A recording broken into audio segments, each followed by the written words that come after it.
Imagine waking up tomorrow in a world where money no longer holds power over you. No bills to pay, no fear of running out, no pressure to conform to a life that isn't yours. What would you do?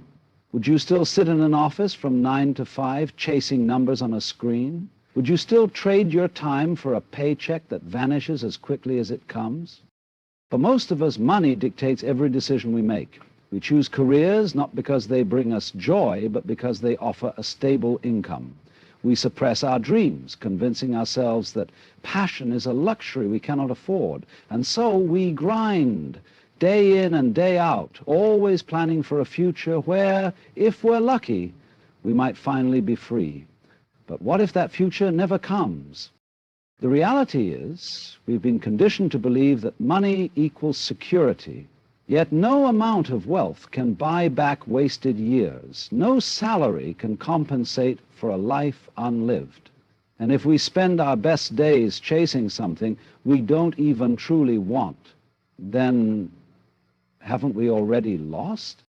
So let's ask a different question. What if money was no object? What if, from this moment forward, you could do what you love without worrying about the cost? What would that look like? Would you paint, write, travel, teach, build, create? And if the answer excites you, if it sparks something deep inside, then why aren't you doing it now? The greatest trick society ever played was convincing us that our dreams were impractical, that following our passion was a reckless gamble. But tell me, what's riskier?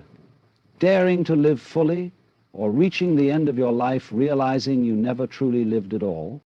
The choice is yours. You can spend your days chasing money, or you can chase what makes you come alive, because in the end, the real question is not whether money is an object, but whether you will let it own you.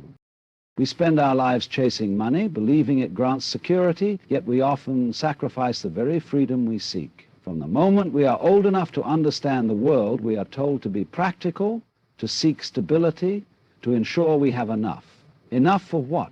Enough to survive, enough to be comfortable, enough to escape the very cycle we were forced into. We trade our most precious resource, time, for paper, numbers on a screen, promises of a future that we are too exhausted to enjoy when it finally arrives. Security, as it is sold to us, is an illusion. We work jobs we don't love, living lives that feel hollow, all because we fear what would happen if we stopped. But have we ever stopped to question whether this version of security is truly safe?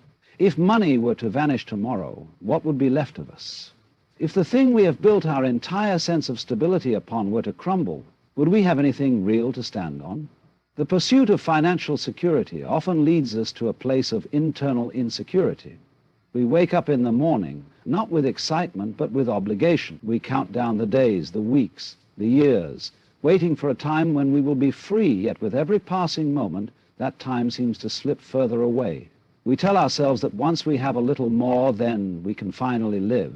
But that more is a moving target, always just out of reach. And so we continue running, convinced we are heading towards safety, never realizing that we are simply running in place, bound by invisible chains of our own making.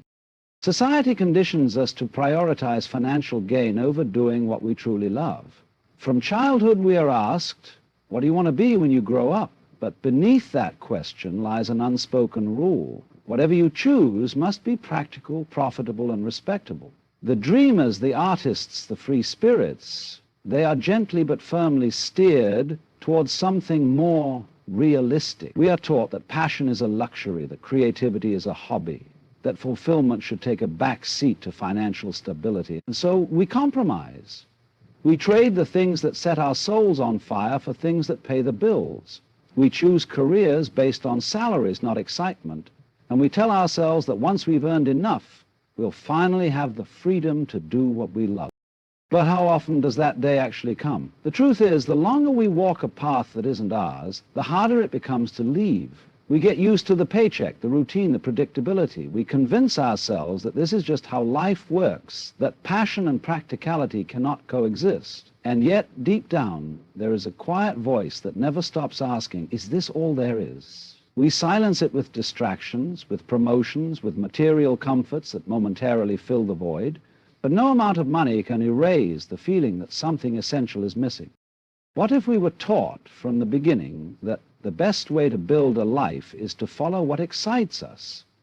What if success wasn't measured in financial terms, but in moments of deep joy and meaning?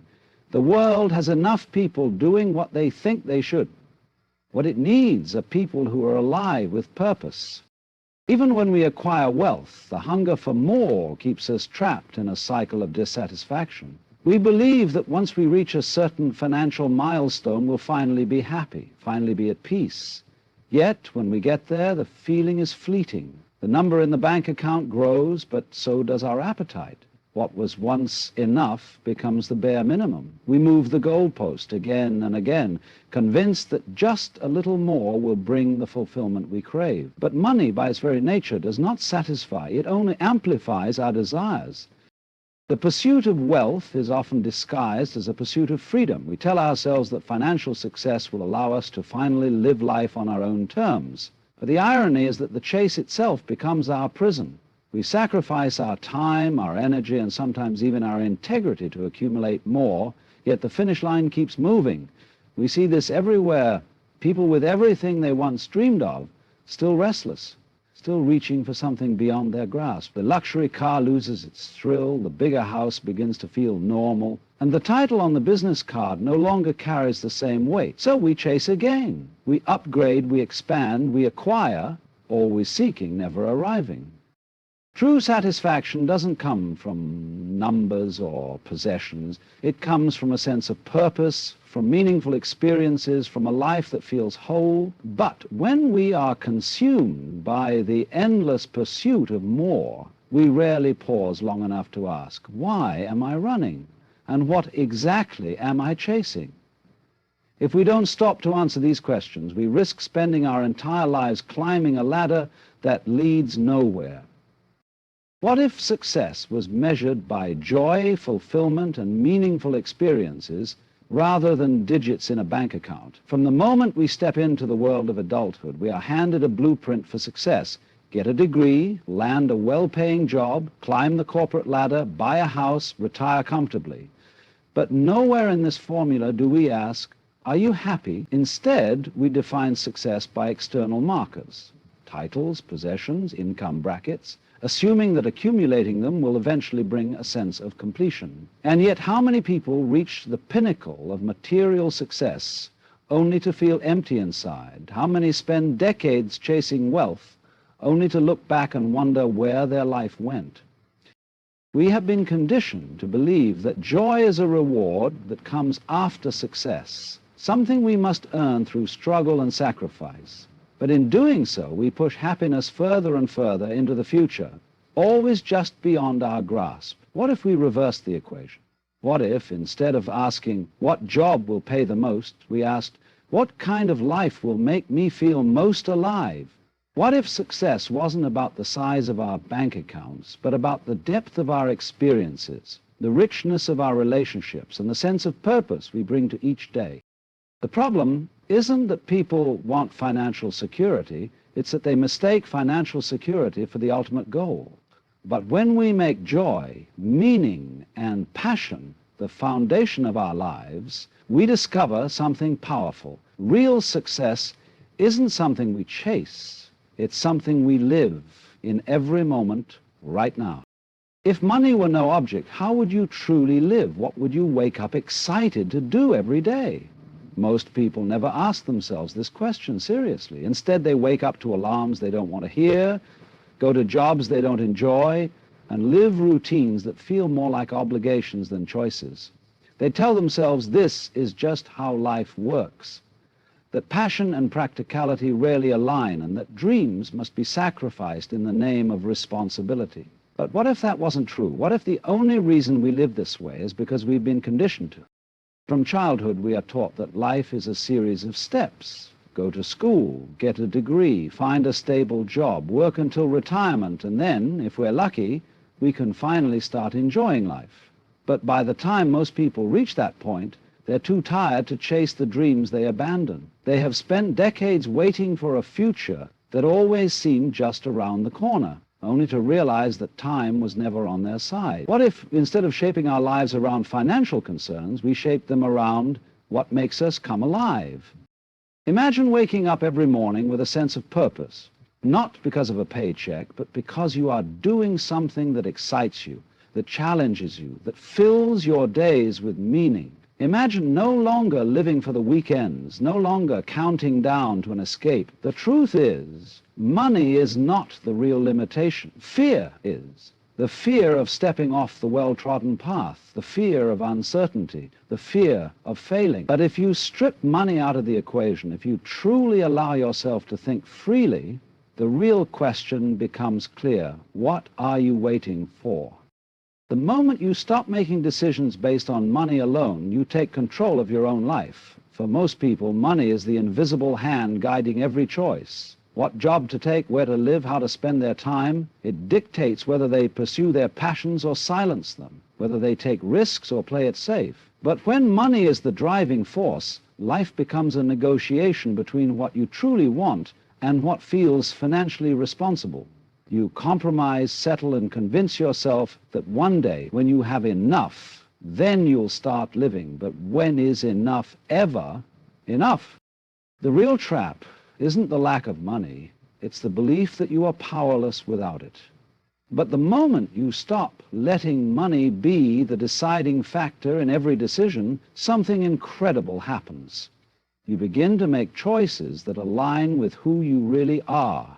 Instead of asking, how much does this pay, you start asking, does this make me excited to wake up in the morning? Instead of choosing security over a passion, you realize that real security comes from living a life you don't need to escape from. You stop chasing, stop waiting, stop postponing your happiness for a future that may never come.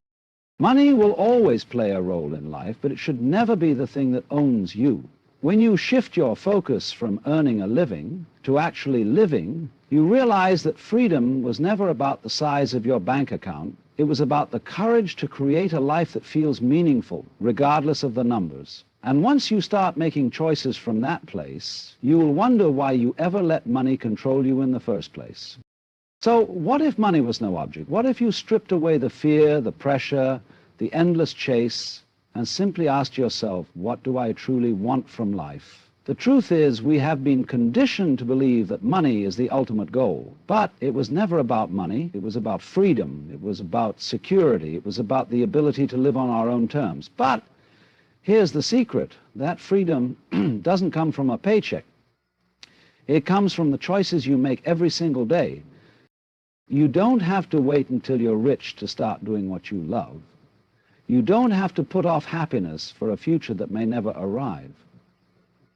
Life is happening right now. The only question is, are you living it, or are you just earning enough to survive it?